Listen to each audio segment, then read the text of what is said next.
Stay tuned. Ahead I'll talk with Kleaver Cruz about the Black Joy Project, a literary and visual love letter to how we thrive. Hi, I'm Dan Skinner, and this is Some Books Considered. Kleaver Cruz is a Black, queer, Dominican-American writer and educator from New York City. Cruz is the creator of the Black Joy Project, a digital and real-world affirmation that Black joy is resistance. Kleaver joins us to talk about the book that grew out of that project. Kleaver, welcome to Some Books Considered. Thank you. You write in the book that there are many threads that connect Black people around the globe, but joy is one of them. And in this book, you talk about the many different aspects of joy and why it's so important. So before we talk about a few of those things, give us an overview of this book. What are readers going to find here? Sure. It's a mosaic of sorts. So if you see the subtitle, it says a literary and visual love letter to how we thrive. My heart is writing. So I spent a little over 2 years writing essays that are the chapters, so to speak. That to me, I was attempting to distill some of these arcs that I was seeing in the work and the experiences that I had, namely community. So different examples of the ways that joy has been an example or an avenue to build community. Healing, because that's how this started for me. I just wanted to feel better. And then it turned into a bunch of things.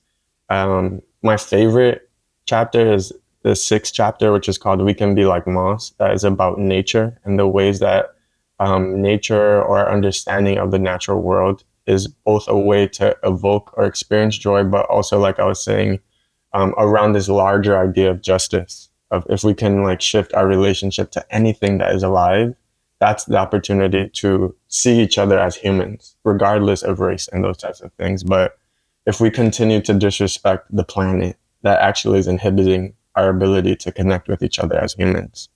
That to me was a very profound thing to work through as I was writing this.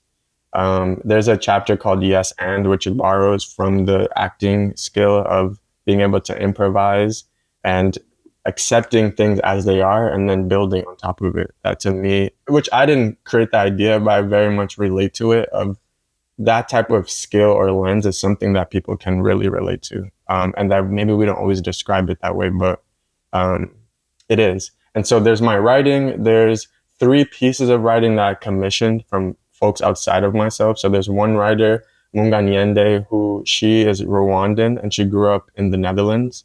And so she writes about that experience of leaving one place because of war or the fallout of it, of civil war and genocide.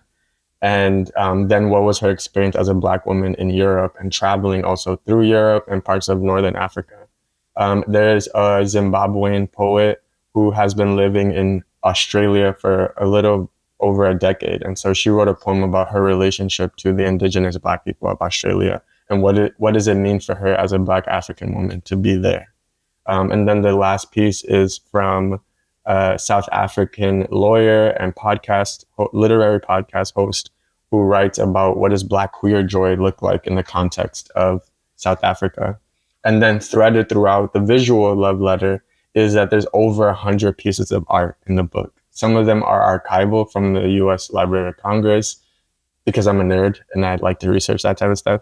And then also there's work from over 50 artists from around the world that are across all kinds of mediums, collages, paintings, photographs, multimedia, digital, just a bunch of different, and the range is from a 20-something to a 70-something. The subjects also range from grandmas to trees to surreal things to sort of sci-fi type of images. The idea, and I want to give an acknowledgement to my editor, Rakia Clark, who really pushed that vision around the visuals of let's create as much texture as possible. Let's give people as many windows as possible. That, there's paintings of a grandmother's hands peeling peas out of a pod. That's a whole image. That's to give as many opportunities for as many kinds of people to feel like they're being reflected because of this bigger thing of no group, and obviously not Black people, are a monolith. And so how do we give as many entry points as possible. Also, not everybody loves to read. So if you're not a big reader, there's no pressure to do that. You can get to it. I encourage you to read it. But if your thing is visuals, you can do that. And that it's designed in a way that, which I talk about in the first chapter, is you can just open it wherever you want to. You don't have to read it in order. You don't have to go from the beginning to the end. Wherever you want to start with that book is where you can start. Yeah, and it's because of the idea of whoever you are, however you are, you should be able to experience anything in that way. The only thing I can control, though, is the experience of the book. One of the things I've found very thoughtful about your book is each chapter, as you've pointed out, talks about some aspect that joy plays a part in. That joy can be resistance, that joy can lead to harmony, that joy can lead to all these other things. But the key word, obviously, is joy, and to remember joy, because as you point out, I believe in the first chapter of the book, the history of Black people has been filled with tragedy and injustice, and you could dwell on that, but instead it's important to celebrate the joy and how joy then allows you to be resilient. Yeah, I would say the narrative of the history of Black people is filled in that way. And my work or through this book is to correct that. The truth is joy has always been there. It's always been a part of our experiences, that even in those often myopically named experiences or histories that were taught and given, joy was there. And so for me, it's about, I often say that my work with the Black Joy Project is about reminding people. It's not to teach anybody. I haven't met a Black person anywhere in the world that was not familiar with joy. And to me, that signals something that's innate, that it comes from within.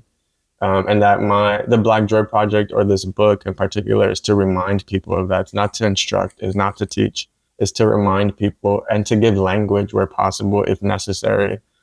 Because one, it's written in English, and everybody in the world doesn't speak English. But at least if you speak English in this example, we can call it, if you want to, Black joy. And that joy is something that is innate to all humans. Black joy, to me, signals community. It signals a collective. I talk about in the book that if Black joy was a shape, it would be a circle. That to me, there's something particular about when we add Black to the word joy that always signals more than one. That almost all of the people I've interviewed over the years, simply asking them, what does Black joy mean to you? Often the example or the story they gave involved at least one other person. That to me, that's why it feels so important, is because I think the way that the world is set up, the way that media is set up, we can often be fed this story that one, our history started a couple hundred years ago through this terrible system. And that the other one is that is like the singular experience. And the truth is that our history is as old as humanity, because I talk about that in the book as well, is the first humans came from what we now call Africa. And that means that our history is way longer than a couple of centuries. And that threaded through all of that were experiences of joy, whether that's being married, whether that's, moving to a new place, or literally traveling as people are discovering and experiencing new people across lands. That felt really important as one of the big threads of the book, is to remind us and each other. And for even folks that may not identify as Black, is to also complicate that story, that we're not one lens or one way of being that particularly gets described as tragic or suffering or sad. So I have a sort of a two-part question here for you. In terms of the audience for this book, obviously you want to celebrate the Black joy experience. So what is the message you hope that Black readers will take from the book? Sure. It's what I just named, to be reminded that Black joy, or joy when it comes to Black folks, is something that was not given to us. So that means that it can't be taken away. And that if something comes from within, then that means we have the ability to conjure it. And also when it comes to language, which is funny for me as a writer, and like you said before we started recording, that you don't like to assume the way a person's name is pronounced. And that resonated with me, because part of why I started in the early days, asking people, what does Black joy mean to you, is because similarly, I agree that I started as just like describing joy for people. And then I realized everyone, that doesn't land the same for everyone. So it's more important to ask people, what does that mean to you, versus me attempting to describe what that means for me watching them. And so part of it is to give a space for people to either reclaim their power or just stand in it or to be in it. And where necessary is to have language, because to me, everyone might not be describing this as Black joy, even though they're already familiar with it. But if we give it language, that is an opportunity to have consciousness. And with consciousness, you have awareness. And with awareness, you have power and you have choice. And if you feel like you have choice, or a way to make decisions about your life, that is an empowering thing.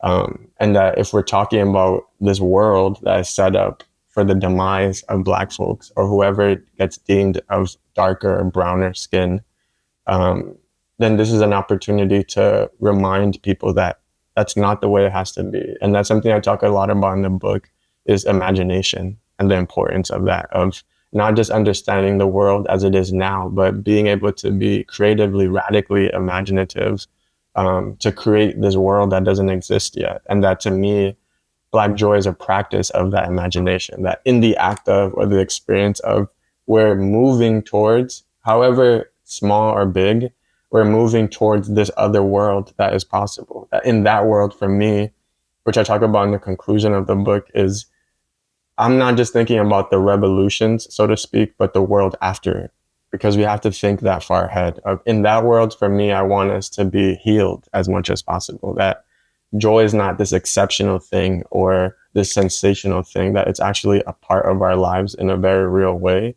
And it doesn't have to feel like it has to be in opposition to anything. Because I think sometimes it can feel like it's like joy versus whatever the opposite of it is.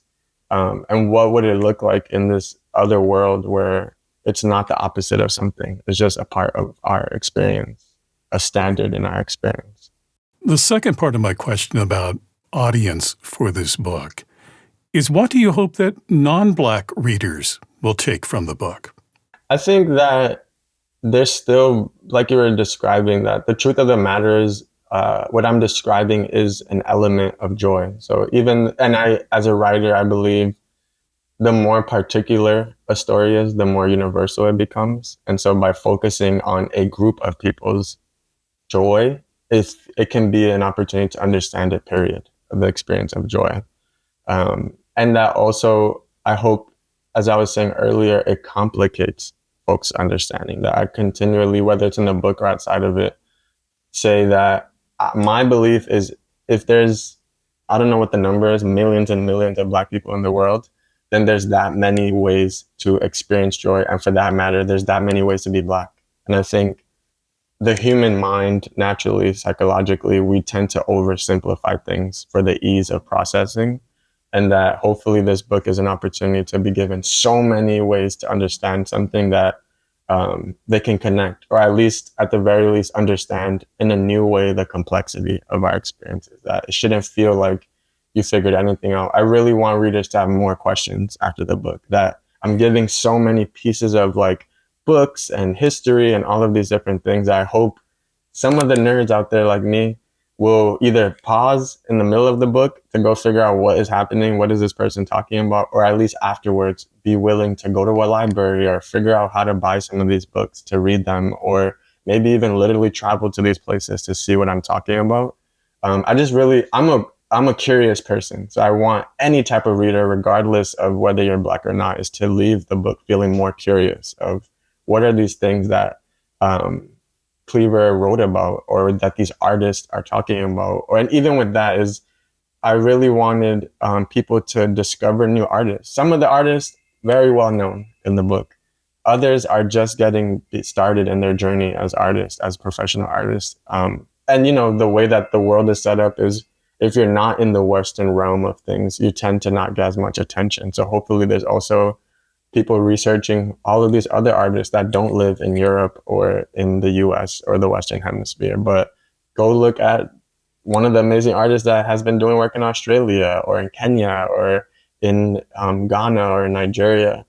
I just want people to be more curious, because that's who I am. And that's part of how I've been going through all of this journey, is with questions, not always looking for answers, but at least asking more clearer, better questions. If you'd like to learn more, the book is The Black Joy Project, a literary and visual love letter to how we thrive by Kleaver Cruz. Kleaver, thank you for talking with me today. Thank you so much. I really appreciate it. If you'd like to purchase The Black Joy Project, I've placed a link for you in the description below. And if you'd like to see more videos about books and their authors on a wide variety of topics, be sure to subscribe, like, and click on the bell to be notified about future programs. I'm Dan Skinner. Thank you for watching this edition of Some Books Considered.